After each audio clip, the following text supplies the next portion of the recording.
Mas o que estamos vivendo? Seria o início dessas profecias messiânicas? Ou estamos vivendo um teatro? Ou nós somos protagonistas neste filme e os atores cumprindo a agenda global? Qual é a verdade?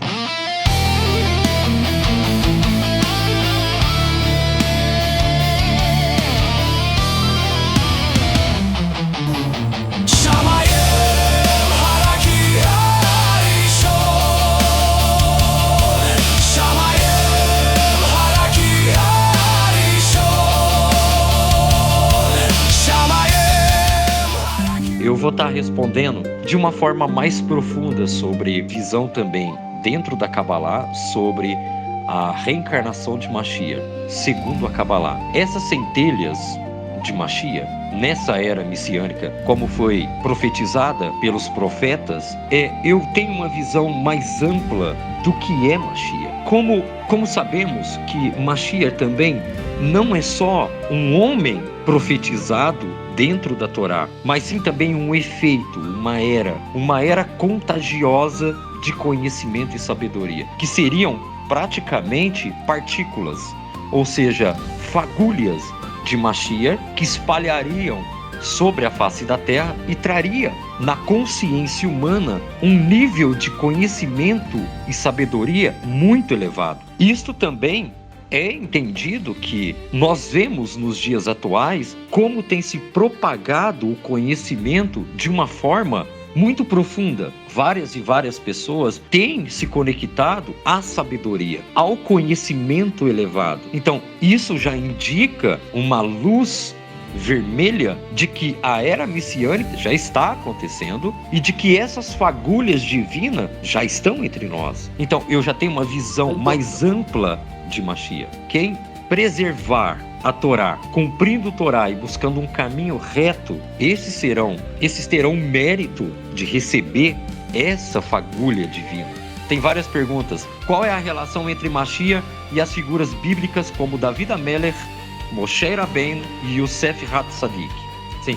Bom, essa pergunta ela já está também relacionada à primeira. A gente já automaticamente já respondeu. A relação entre Mashiach e as figuras bíblicas, como David HaMelech, que também é colocado também como Mashiach, Moshe Rabbeinu, também Yosef Hatzadik, também colocado como Mashiach também. E também lembrando que Mashiach ben Yosef também será também um dos precursores da chegada de Mashiach ben David. Tá tudo interligado um com o outro. A próxima pergunta. O Mashiach teve missões preparatórias em outras vidas para cumprir seu papel futuro, como a ancestralidade e as 12 tribos de Israel.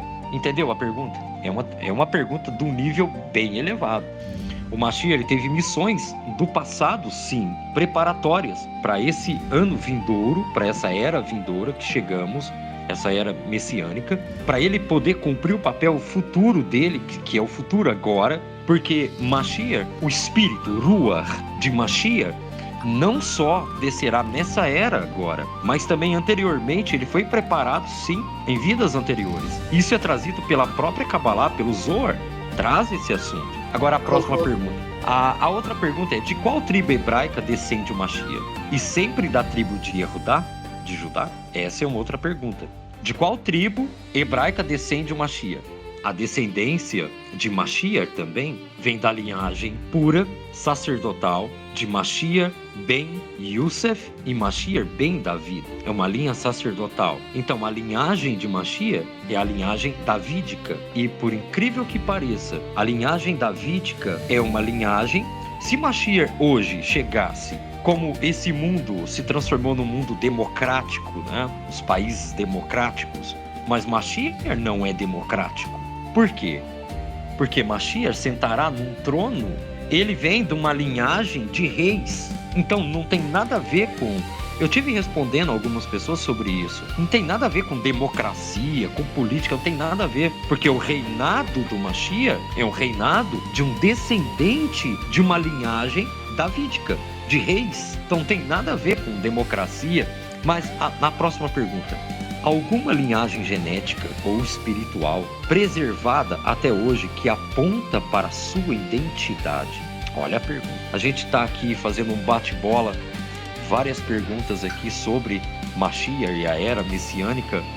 Shekhinah, a maior tecnologia de todas, exato. São assuntos bem pertinentes, né?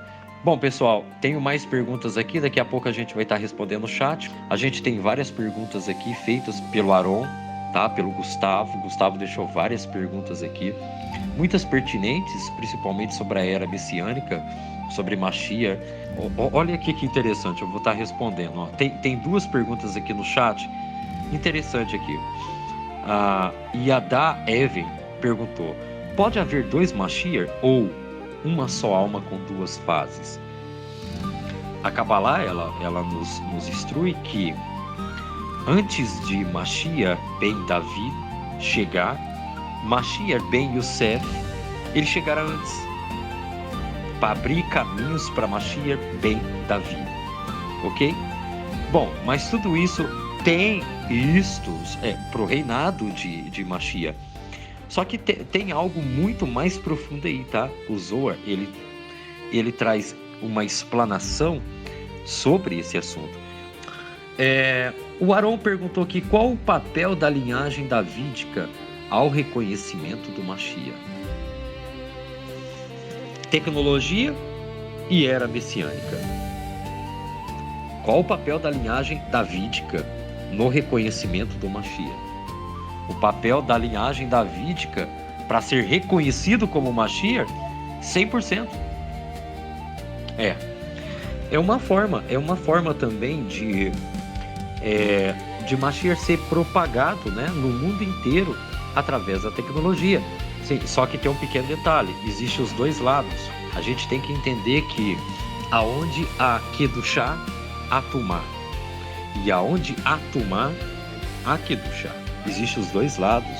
Temos uma tecnologia que vai ajudar muita coisa. Só que também essa mesma tecnologia, também o Mashiach utilizará meios digitais para se revelar no mundo. Já foi respondido. A inteligência artificial pode ser parte do processo de elevação espiritual coletiva.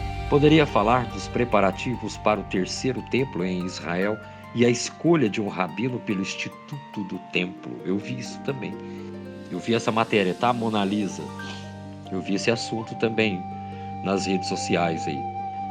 Eu achei interessante essa pergunta do Aron. Ele foi bem cirúrgico na pergunta. Existe uma purificação antes da chegada da luz messiânica? Uau! Essa pergunta, ela me deixou assim, bem, não preocupado com a resposta, mas a resposta ela tem que ser bem notória sobre a pergunta. O fim da ganância e a elevação da humanidade através da purificação antes da chegada da luz messiânica. E lembrando que existe um auto-preparatório também. Você primeiro tem que fazer o Tikkun, como foi falado. Também tem os preparativos. Existe um caminho para ser trilhado, não é fácil. É claro que nesse caminho você vai encontrar vários tipos de pessoas que vão colocar-se no caminho e atrapalhar a sua caminhada. O judaísmo não é assim, não é qualquer coisa. Não é como você ir em qualquer outro tipo de religião, ir lá e levantar a mãozinha para cima, pronto, tá bom, tá ótimo. Eu já ouvi, aceitei, tudo que me foi imposto, para mim acabou. Para mim tá ótimo. Não é assim que funciona. Há um trabalho, Avodat Hashem, há um trabalho a ser feito. Entendendo bem, dentro dessa lógica dos ramos, a árvore da vida. Eu dei uma aula aqui sobre a Sefirá, a árvore da vida. A árvore, ela contém os ramos, o tronco, as folhagens e o fruto. Então, todos esses itens, quando a gente faz essa assimilação, vemos que os ramos, vamos colocar aqui. Então, para que eu preciso buscar algo similar? Para que eu preciso? Sendo que eu tenho a fonte original. Só que não é tão simples assim. Não é tão simples assim. É somente para pessoas corajosas, pessoas que têm o mérito de receber essas bênçãos. Não é tão simples assim. Não é tão simples assim. Há um caminho. A era messiânica porá fim à ganância, à corrupção e o egoísmo. a era messiânica, ela porá fim, sim. Não haverá mais ganância. Por quê? Porque tudo isso, quando as pessoas chegarem numa elevação espiritual elevada, elas vão perceber que tudo isto é ego e vaidades. Então não haverá mais para que ter ganância. Quando a luz de Mashiach, ela se espalhar sobre o mundo e cada um receber essa parte, essa fagulha divina, vão ver que tudo isto é ego, tudo isso é vaidades. Então, e a corrupção, quando vocês começarem a ver corruptos, essas pessoas que praticaram maldades em toda a história do mundo, tá? Em toda a história, quando esses amalequitas, quando eles começarem a ser presos, julgados, eles serão arrancados da terra. A própria terra, tem muita coisa aí, pessoal, muita coisa que está acontecendo e que vai acontecer quando essa era messiânica chegar, quando a gente começar a ver esses poderosos caindo do poder, quando eles começarem a serem presos, pode acreditar, tem muita coisa acontecendo no mundo, muita coisa acontecendo no mundo. É claro que a gente não pode dar veracidade a tudo que a gente vê na internet. Um que está falando que ele é o próprio profeta, que foi profetizado pelos profetas da Torá, também pelo Alcorão e também pela Bíblia cristã. Ele foi profetizado por todos esses profetas. Ele chama Abdullah Sadiq Hashem. Ele está dando todo um contexto de que ele é o Messias dos profetas. E ele traz todo um estudo, eu vi o vídeo dele. Ele morou nos Estados Unidos. Toda geração aparece. Mas uma coisa que me chamou a atenção foi que ontem, eu não sei se vocês acompanharam, o Donald Trump, ele fez uma publicação ontem nas redes sociais dele, ele sentado no trono, lá de Roma, vestido com a roupa de papa, o Trump. É claro, foi uma montagem, mas ele publicou nas redes sociais dele. A gente sabe disso, que Roma é a mãe de todas as religiões pagãs. Porque Trump estava sentado no trono. Se vocês procurar nas redes sociais dele, vocês vão ver. Mas isso não foi por acaso. Olha só, uma coisa como liga a outra. Por quê? Porque Trump publicou ontem uma foto dele sentado no trono, vestido de papa. E o papa que foi hoje pontificado lá em Roma, lá na Itália, eu acho que é Itália, né? Era americano. Era um papa dos Estados Unidos. Então, o que temos aí? É claro, nada é por acaso. Nada é por acaso. Vamos se dizer que não existe coincidência. É uma mensagem para o mundo. É uma mensagem para o mundo. O que o Trump fez é uma mensagem. Bom, mas é uma mensagem que está decodificada. A gente tem que estudar sobre o assunto. E lembrando que Donald Trump, a gemátria de Donald Trump é a mesma gemátria de Nahash, que é a serpente, e Mashiach. Mas o que estamos vivendo seria o início dessas profecias messiânicas? Ou estamos vivendo o teatro? Ou nós somos protagonistas neste filme e os atores cumprindo a agenda global? Qual é a verdade?